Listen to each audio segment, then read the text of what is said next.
Alright, here's some Call of Duty Modern Warfare 2019 gameplay. Playing 6v6 team deathmatch on the Azhir Cave map.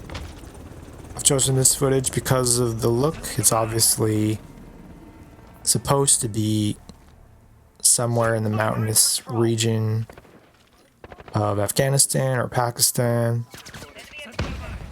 Obviously it's not called that in the game, but that's what it's supposed to be. And today, in case you've forgotten, don't worry, don't feel bad if you have, because I almost forgot, but it's the 10-year anniversary of the killing of Osama Bin Laden, who I would say for, you know, the better part of a decade was a household name.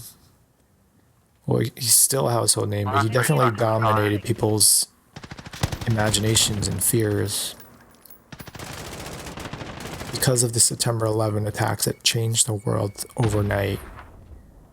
And the 20th anniversary of those attacks will be later this year. To be honest, I almost forgot about this milestone. It was only because of YouTube, just scrolling through videos, I noticed a thumbnail about the royal wedding, the 10th anniversary of the royal wedding between Prince William and Princess Kate. And then I remembered at that time, oh yeah, the royal wedding and the death of Bin Laden, they shared headlines at the same time.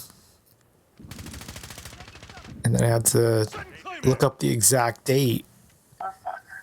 So Bin Laden was killed on May 2nd of 2011. In Pakistan, so that would have been, I guess, May 1st in the western part of the world. But the mission,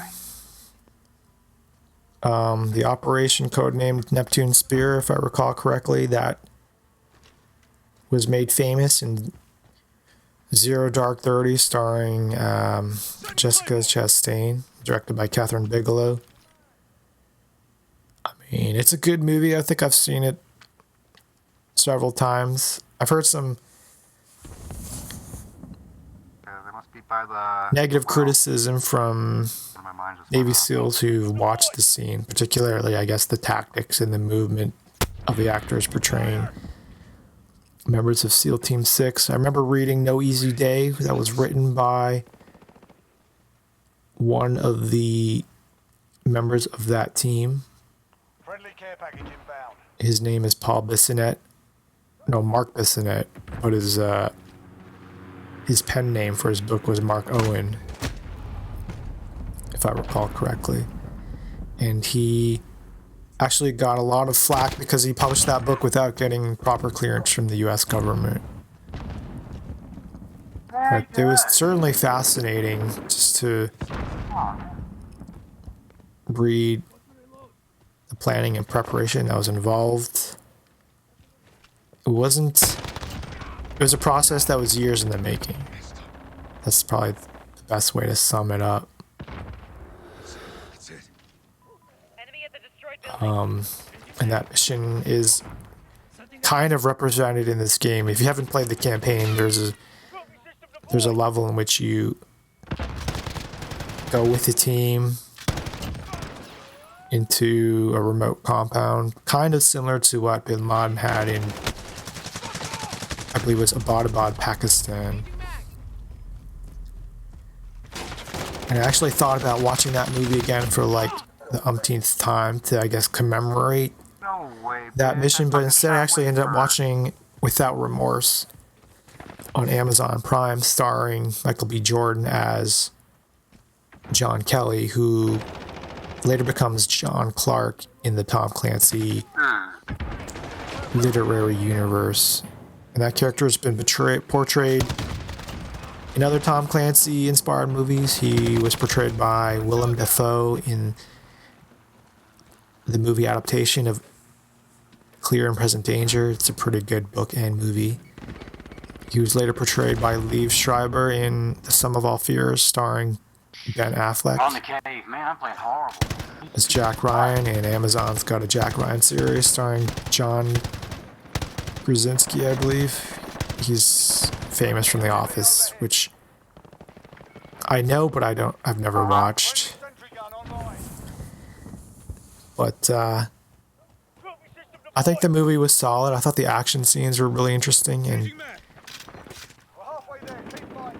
he played John Kelly, is a Navy SEAL. It's a more modern update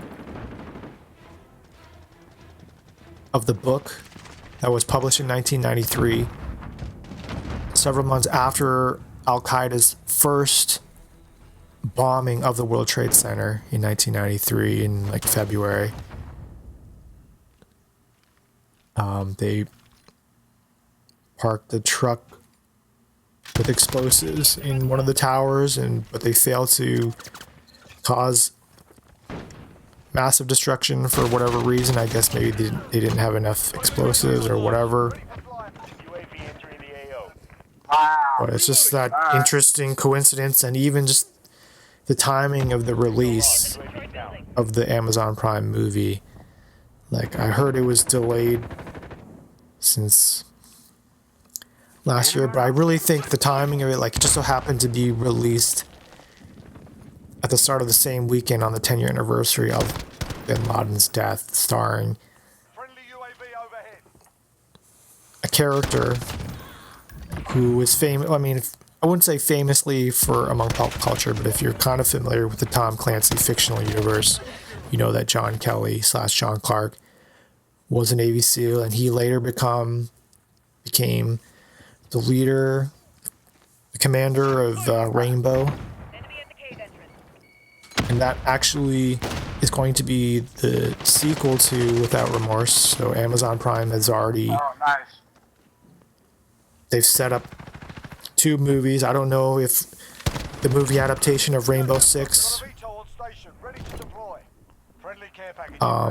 is in production, or if it is yet to be in production, or maybe it's already completed and they're just getting ready to release it later. But just the whole Tom Clancy, September 11, Bin Laden, counterterrorism, Rainbow. I haven't read Without Remorse, the book, but I do remember reading Rainbow Six, the book, and that was in the late 90s, probably sometime between 98 and 2000, between Al-Qaeda's bombing of U.S. embassies in Africa and the USS Cole attack. Like, just before terrorism and counterterrorism dominated Man, damn, it's the worst game I the ever. political and cultural climate, the zeitgeist. Glitching like a mother. It's just, it seems like, well, it's been like 10 to 15, 10, 20 years now, but like, That's really cool. it's just kind of like staggering to look back how the focus of the entire world can shift totally, you know, within like a day or within like 2-3 years. Right now, everybody is focused on recovering from COVID-19 in terms of health and economics and socially. But what I'm going to do is I'm going to just watch historical footage of the announcement by President Obama, and there is a video in which he and William McRaven, who at the time was the commander of, I think, SOCOM, former Navy SEAL, actually bought a book by the now retired Admiral McRaven. It's like, I forget what it's called, but I think it has something to do with Make Your Bed Every Day or something. And the cover is blue and gold, which is I believe those are the colors of the U.S. Naval Academy. But just it's interesting to reflect on a fairly monumental historical event.